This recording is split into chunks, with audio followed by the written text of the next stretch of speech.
Ciao, dragilor! Sunt Oana de la Savori Urbane și cu ce vă încânt astăzi? Baigli. Baigli perfect. Uite aici cum arată. Cu nucă, cu mac. Baigli nu este cozonac. Este impropriu numit cozonac unguresc. În primul rând, care origini evreiești, de la evrei din Ungaria. Cuvântul baigli este în Yiddish și vine de la boigen, a îndoi. Pentru că pe vremuri aceste rulade fragede, cu mac sau cu nucă, se făceau în formă de potcoavă, îndoite. Și da, ăsta e un nume corect. Ruladă fragedă. Aluatul este fraged, chiar dacă are drojdie, nu este dospit la cald. Iar uitați-vă aici, raportul de umplutură față de aluat e 1 la 1. Și ce e de remarcat? Faptul că este copt baigli nostru până în mijloc, nu are zone crude. Despre frăgezime, uite aici. O să vedeți momentul în care tai ruladele, că efectiv mi se sfărâmă în mâini și pe tocător. Ăsta este baigli. Rămâneți ca să vedeți cum se face, care sunt secretele, cum îl dospim, cum îl coacem și cum îl feliem.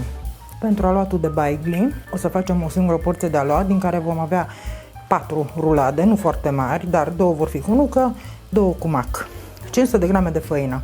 Făină 3 nula, adică 3 de 0, cum se zice mai nou.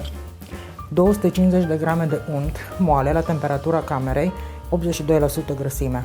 Până acum ce vedem? Că e mult unt, da? Jumătate față de cantitatea de făină. E un aluat fraged, de fapt, aluatul de baigli, care conține și drojdie. 7 grame drojdie uscată sau 25 proaspătă. Zahăr vanilat bourbon, 2 gălbenușuri. Ce mai avem aici? O lingură de zahăr tost, care este de fapt 25 de grame cântărite, pentru că nu toate lingurile au aceleași capacități. 50 de grame de zahăr pudră, 100 de ml de lapte călduți. Da, uite, dacă pun degetul, e ok. Nu e nici prea cald, nici foarte rece. Coaja rasă de la o lămâie și, bineînțeles, un praf de sare. Cu ce începem? În vasul robotului de bucătărie am pus făina. Îi fac acum așa o adâncitură în care torn laptele. Aici așa în gropiță cât pot. Acum vine zahărul tost și drojdia. Pun aici să fie în lapte. Și nu fac mare lucru, decât cu o spatulă am grijă să umezesc drojdia și o las în pace 10 minute să se activeze. Așa o acopăr un pic cu făină, cu zahăr, cu tot ce e aici. Și revenim după 10 minute. Aici se și vede că drojdia au făcut bule de gaz, semn că s-a activat. Asta a fost 10 minute, am lăsat-o. Și acum continuăm cu restul ingredientelor. Zahărul pudră, zahărul vanilat, aici să luăm tot, gălbenușurile, coaja rasă de lămâie, fără de care nu există dospitură dulce. La Savori Urbane, la noi nu lipsesc vanilia și coaja rasă de lămâie, din aluaturile dospite dulci, cogoși, minciunele, cozonaci și untul. Asta îl punem pe tot deodată așa și curățăm bine vasul și neapărat sare. O dată de 2 ori, că 500 de grame de făină. Și acum o să pun la frământat cu cârligul special de aluaturi la viteză mică. Pe urmă, cea mai mare viteză permisă la cârligul ăsta e mediu, deci 4, maxim 5 viteză din 10, până ce obținem un aluat compact. Deci aluatul începe să se compacteze și strânge toate firimiturile de pe pereții bolului. Și în câteva secunde o să pot opri robotul. Nu vrem dezvoltarea rețelei de gluten, pentru că baigli are aluat fraged dospit, omloș, îi zic ungurii. El nu este un cozonac, este o ruladă, e o ruladă cu aluat fraged care are un pic de drojdie, dar o să vedeți că nu se ține la dospit la cald, ca și cozonacul clasic, ci la frigider. Aluatul e foarte asemănător cu cel al prăjiturii Greta Garbo, Gerbo sau Gerbo. să vă las rețeta în descriere. Și gata, nu-l mai las la frământat. Suficient. Pentru că s-a legat. E un aluat foarte fain, ca o plastilină. Aici, într-adevăr, pe fund vezi mai sunt câteva firimituri pe care le înglobez eu acum, uite, așa cu mâna. Dar nu mi se lipește de mână. Aia e fain. Un aluat foarte gras. Cum am zis, un aluat fraged, dospit, care are și drojdie. Și o să vi-l arăt aici pe masă. Pe aici nu mi-a rămas nimica. Uite cât de fain se lucrează. Așa. Și gata. Acum îl strâng pe tot într-un pachet pe care îl vom pune în folie de plastic și îl dăm la frigider măcar 2 ore, cel mai bine peste noapte. Asta e încă o rețetă pentru sărbători care poate fi făcută în avans, ca să nu vă aglomerați. Ne mai vorbim de faptul că baigli e o prăjitură, o ruladă, care e bună și după 10 zile de la coacere. Nu se întărește ca și cozonacul clasic. Acum ne luăm o bucată de folie și o bucată de aluat de baigli și îl învelim foarte bine și îl dăm la frigider. Și până mâine, dar măcar 2 ore. Revenim. Pentru umplutura de baigli am decis ca din tot aluatul să facem 4 rulade, aia știam de la început. 2 vor fi cu nucă, 2 cu mac. Dacă intenționați să faceți numai cu nucă sau numai cu mac, atunci dublați ingredientele respective, da? Deci pentru 2 baigli cu nucă, 2 cu mac, avem nevoie de 140 de grame de nucă măcinată, da? Similar, 140 de grame de mac măcinat. Ce înseamnă măcinat? Că macul vine bobițe. Se face cu râșnița de pentru cafea, se macină. Noi avem acum râșniță electrică, dar pe vremuri străbunica folosea râșnița manuală, cu manivelă, din aia din lemn și cu sertăraș. Deci 140-140. Acum, comun, ce este ca și cantitate? Zahărul. 75 de grame de zahăr și un plic de zahăr vanilat bourbon, 75 de grame de zahăr și un plic de zahăr vanilat bourbon. Stafide. 75 de grame de stafide aurii pentru mac, așa am decis eu ca să se vadă un pic, să fie un contrast în umplutură. 75 de stafide brune, astea chiar și foarte mari, pentru umplutura de nucă. Comună este coaja de rasă de lămâie, pe care o voi împărți în 2. Fiecare dintre cele 2 umpluturi va primi jumătate din ea, coaja rasă unei lămâi împărțită în 2. Și în plus, la umplutura de mac se pune un pic de scorțișoară măcinată.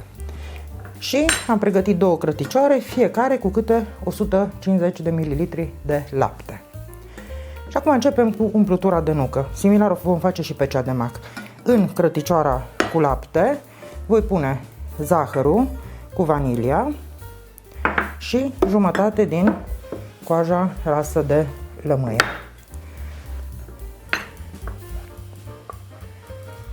Așa. Pe cealaltă o ținem pentru mac. Și acum o pun crăticioara pe plită, la fiert. Laptele trebuie să clocotească, să ajungă la fierbere. Amestecăm și normal zahărul trebuie să se dizolve. Și se va infuza foarte fain cu aromele de vanilie și de coajă de lămâie. Similar pentru cea cu mac. Punem zahărul cu vanilia, restul de coajă, rasă de lămâie.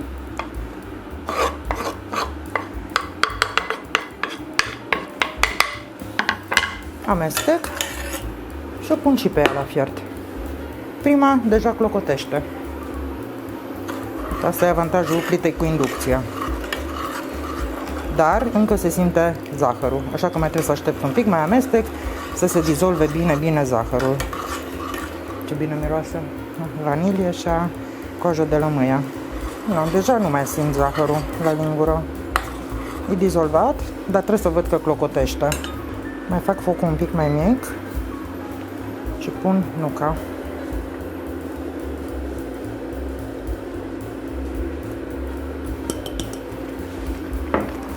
Aha. O tragem deoparte un pic, micșorăm focul sau căldura și o lăsăm un pic aici să clocotească, să absorbă bine de tot laptele, dar e vorba de câteva secunde. Uite cum fierbe.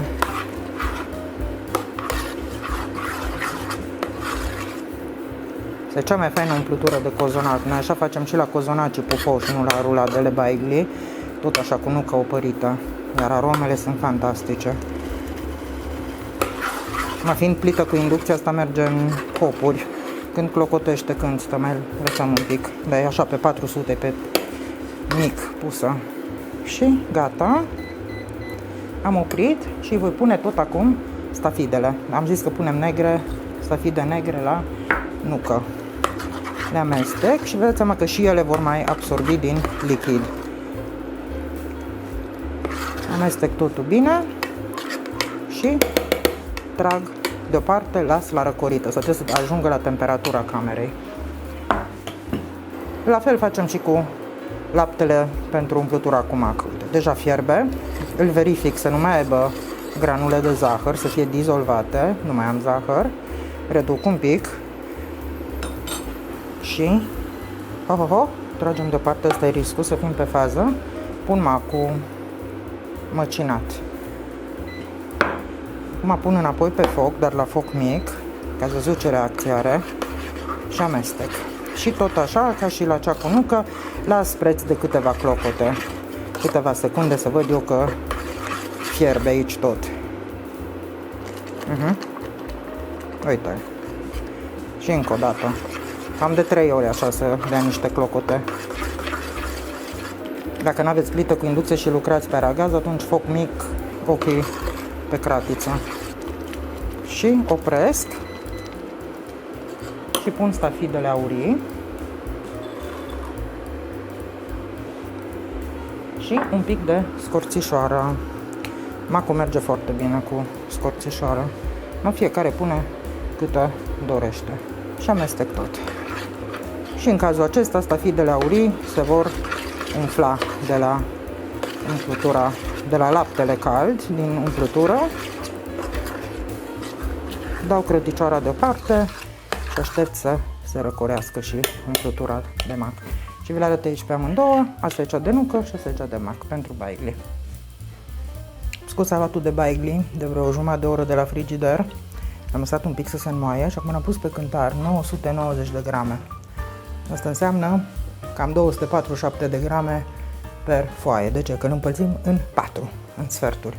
Și acum o să ne facem porțiile, că o să avem 4 foi de întins. Ăsta e luatul de baigli.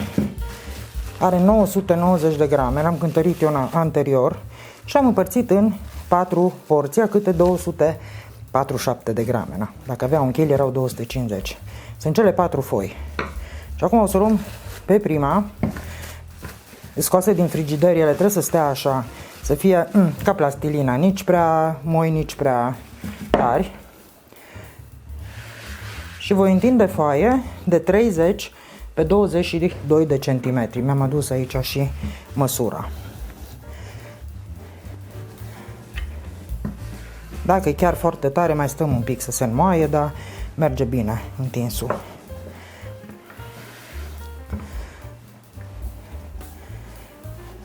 Deci rulatele baigli nu se fac mari, deci noi când o să avem, nu facem cu diametru atâta, pentru că nu se coc în mijloc. Trebuie să fie mai lunguțe, 30, da? Pe 20, 22 și cu diametru cam atât o să fie. Am văzut și monștri din aia așa care la mijloc au luat crud. No, aia nu-i bine. Acum să începem să comparăm. Cât avem aici? 29, 30, poftim. Asta e 30. 22 cât e? 22. Deci dacă acum îl aduc frumos la... Atâta e foaia de baigli. Nu-i cât masa. Și ne încadrăm. Nu facem ceva mare și tăiem și aruncăm. Nu, nu. Atât trebuie să fie foaia. 30 pe 22, atâta o facem. No, aici 24 e prea mult. Pot să iau marginile. Uite așa. Și le pun unde îmi lipsesc. Încă o dată. 22. Unde am pauză? Aici. De exemplu. Și mai să vedem aici. Aici am numai 29. Aici ar fi 30. Păi, hai să le pun aici atunci să mă ajut unde nu am. Și ce în plus? Mai pun aici. Și mai întind un pic.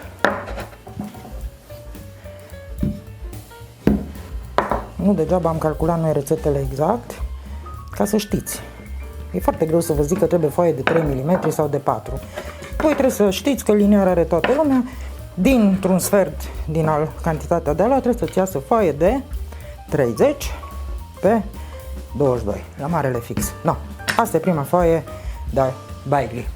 Și acum cu ce facem? Cu nucă, cântar și umplutură. Am mutat-o din oală pentru că era caldă oala și s-a răcorit mai repede aici. Avem 390 de grame de umplutură, jumătate din ea e 195.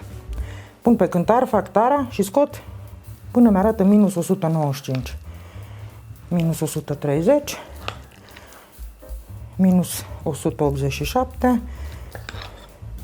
Minus 195. Asta e pentru a doua ruladă. Și acum o întind și am grijă să las 1 cm liber în capăt. Și ca să-mi fie mai ușor, o distribui întâi, uite așa cu mâna, ca să nu rup aluatul, care e foarte delicat. Și o întind. Trebuie să fie în strat uniform. Nu-i multă umplutură pentru dimensiunea asta de foaie, exact cât trebuie. Aici mergem până la capăt aproape. Foarte puțin, lăsăm 1 cm, 1 cm, 1 cm. Și tot întindem. Din aproape în aproape. Dacă punem prea multă umplutură, riscul este ca baigli să crape și să rămână crud la mijloc. Asta e proporția ideală. Aici venim bine de tot până în capăt. Aici lăsăm 1 cm, sus lăsăm 1 cm. Mai mutăm stafidele să nu fie două una peste alta. Aici sunt cam multe, mai punem la margine și cam asta e povestea cu prima foaie de baigli. Am pregătit tava. Asta e o tavă din aia Zenker de 23 pe 30 și ceva. Ideea e că pe lung vom pune ruladele. Și acum rulez. Nici prea strâns, nici prea larg. Deci cam cum se cere el. Acum îi închid capetele. O să vă mai arăt o altă metodă de închiderea capetelor la următorul. Și asta este primul baigli cu nucă. Bineînțeles că îl punem cu partea asta în jos, în tavă. Și l-am pus. Acum facem unul cu mac. La fel, 30 pe 22 trebuie să întindem foaia. Nici mai mult, nici mai puțin.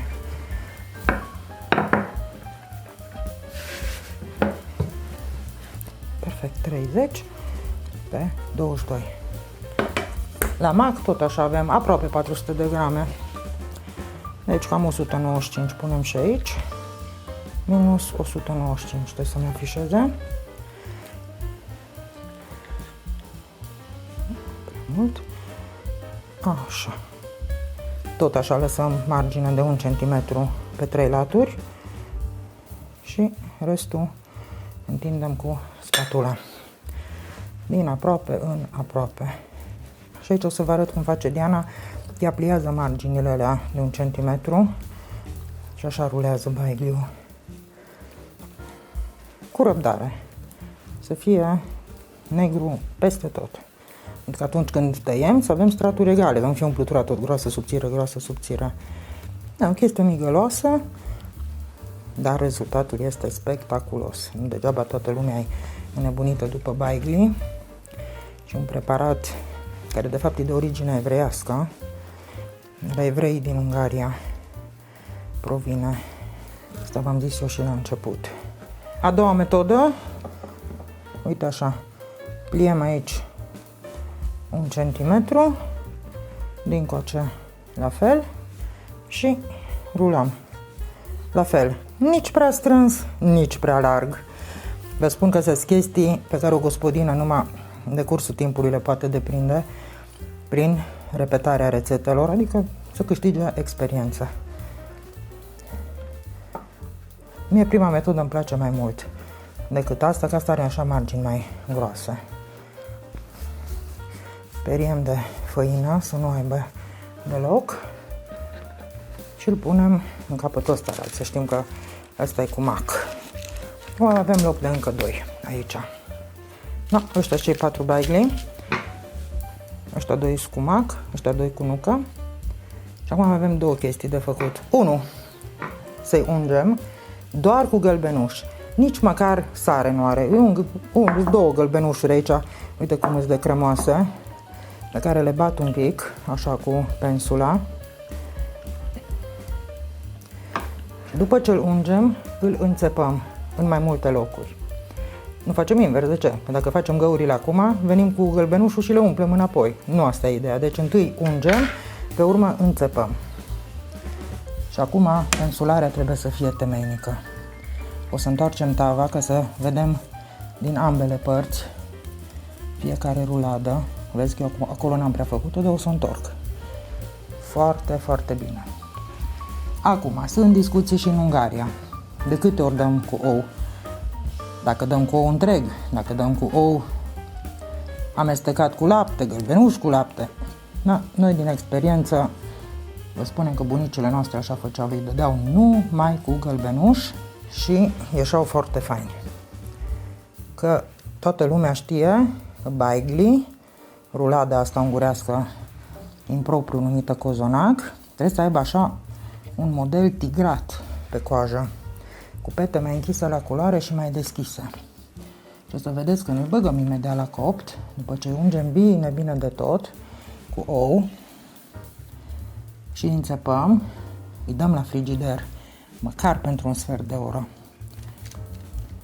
Și atunci ouul ăsta un pic se usucă, se și răcește bine aluatul fraged, că nu, aia am discutat, că ăsta nu e cozonac, e un aluat fraged care are ceva drojdie în el. O să vin eu și pe partea aia altă după ce întorc tava. Și de-abia după aia rece și din frigider îi băgăm în cuptor. Foarte bine trebuie unși, ca să aibă crustă frumoasă. Nu fie nici ăsta lipit de tavă. Vezi că le-am lăsat așa 1 centimetru stânga-dreapta și aici la margine, să nu fie lipit. Și acum o să întorc tava ca să îi fac și pe partea pe care n-am văzut eu prea bine până acum. Așa. Și revin în zonele neunse. La fix. Deci mie cam 2 gălbenușuri mi-au intrat aici. Eu am scos dintr-o cană în care aveam mai multe și mie așa mi s-a părut că-s 2 și le-am pus. Bun. Și acum cu țepușă facem găuri. Destul de multe trebuie, ca să mai răsufle, să mai piardă pe acolo din umiditatea umpluturii. Și apoi nu vă bateți capul dacă vor crăpa, că în Ungaria sunt dezbateri pe forumuri de gospodine cu state vechi și se discută de ce crapă baigli. Păi, din vari motive. Ăsta s-ar putea să crape, că aici foaia e un pic mai subțire decât la ăsta la alt. Cu toate că e la aceeași dimensiuni. Probabil că aici am întins eu prea tare foaia, că aici e mai groasă. Că e rulat prea strâns, că e rulat prea larg, că a fost temperatură prea mică de coacere sau prea mare. Toată lumea își dă cu părerea și răspunsul corect nu-i niciunul, pentru că de multe ori ne ies perfecți baigli și la fel de multe ori crapă. Dar vă asigur că se mănâncă cu la fel de mare poftă. Da. Și acum 15 minute la frigider și punem cuptorul la preîncins la 180 de grade. Baiglii au stat un sfert de oră la frigider, s-au întărit. Acum merg cu ei la cuptor, cuptorul e deja preîncins la 180 de grade. O să-i coc cam 40 de minute la 180, dar mi-am pregătit din bună vreme o hârtie de copt, pentru că după primele 10 minute o să merg să ia copăr, să nu se rumenească excesiv la copt cu ei. Da, am venit cu baigli de la cuptor. Am preferat să-i acopăr, uite așa, cu folie de aluminiu, decât cu hârtie de copt ca a flutura. Oricum nu-i atinge. Uai, ce minunății! Superbi! Stai să văd cum să-i apuc, că sunt foarte fierbinți. Să-i vedeți, da? S-a și crăpat, marmorat foarte fain glazura, stratul ăla de ou. Ce ziceți? Fain? Uite. Și exact cum am bănuit, ăsta aici un pic o crăpat, nu, și aici s-a lipit. Doi bai. Las că-s faini. Îi lăsăm la răcit și numai reci îi tăiem. Ei încă se gătesc. Se coc, au căldura aia intrinsecă și încă li se definitivează structura și miezul și tot. Na, o să revenim cu secțiuni. Na, baigli au stat 5 ore la răcorit și acum vom tăia. Aici am unul cu nucă, unul cu mac și să vedem ce am știut face. Cuțit cu lamă zimțată și tăiem în diagonală. Mamă, ce fragedei! Și tot așa mai departe. Vedem cât mai subțiri feliile să fie tăiate. Perfect copt, uite, asta e. Trebuie să-l dau pe asta, uite că ăsta s-a și rupt cu mac.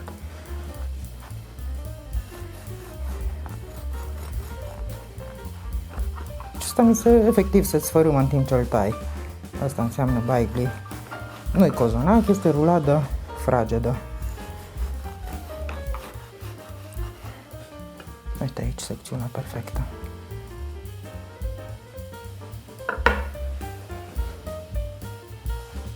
Imediat o să aranjăm mai frumos.